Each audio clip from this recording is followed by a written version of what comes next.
A piecewise defined function follows one formula for one part of the domain and then follow another formula for another part of the domain.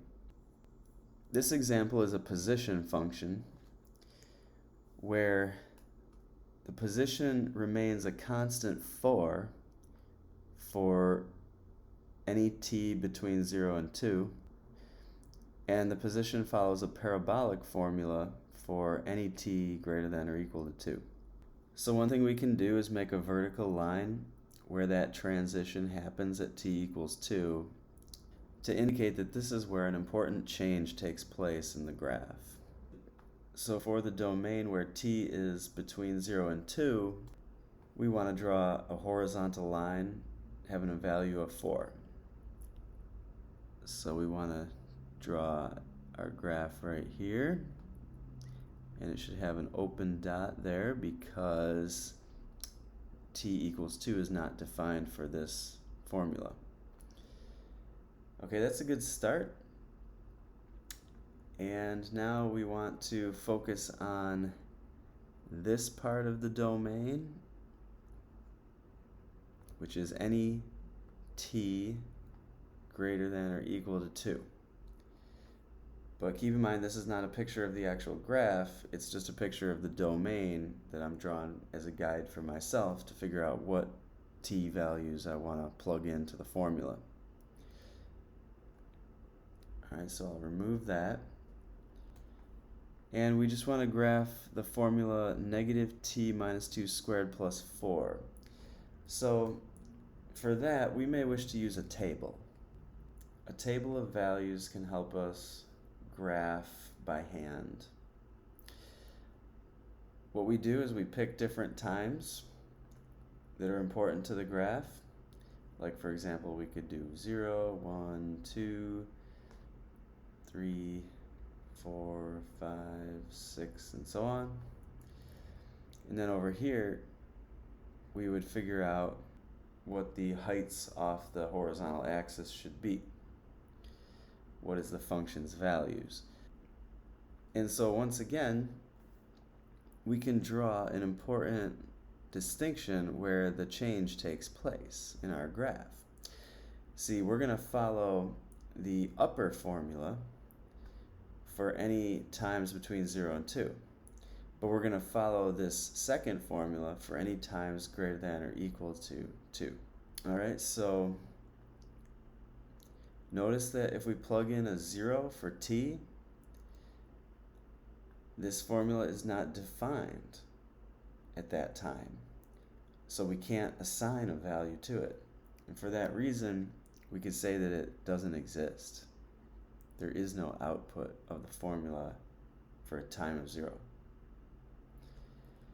But if we do plug in a 1 for t, then we would be between 0 and 2, and we would use the formula 4.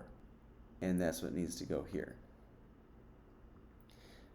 But when we plug in a time of t equals 2, we would now not use the upper formula because that doesn't include times of 2. Instead, we would be using the second formula. And so we actually want to plug 2 into this. Okay, so we'll use negative 2 minus 2 squared plus 4. That's the formula to use. And this gives us an output of 4. Let's try it for some of these other times as well. We just want to use the same formula because these are all times greater than 2.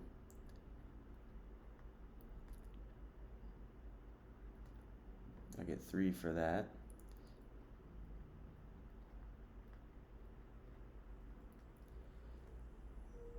I get 0 for an input of 4.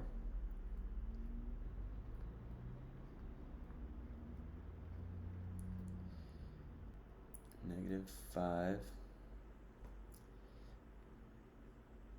And I think that may be enough for me to sketch the graph. So now we can put our points into coordinate pairs.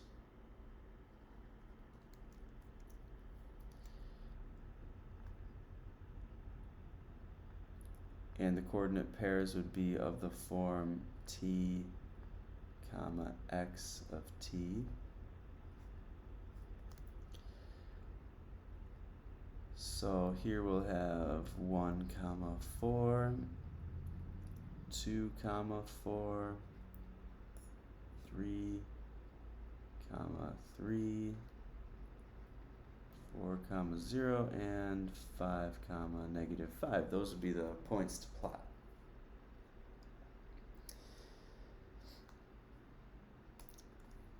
Alright, so I'll plot the second formula here in red.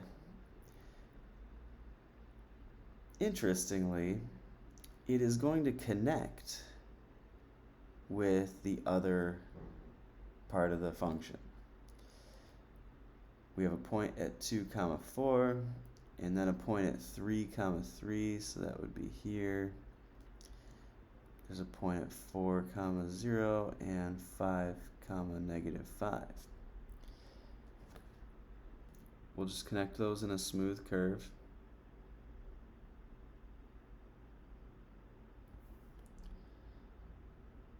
And that's our piecewise defined function. As you can see, it follows one formula for one part of the domain, and it follows a totally different formula for another part of the domain.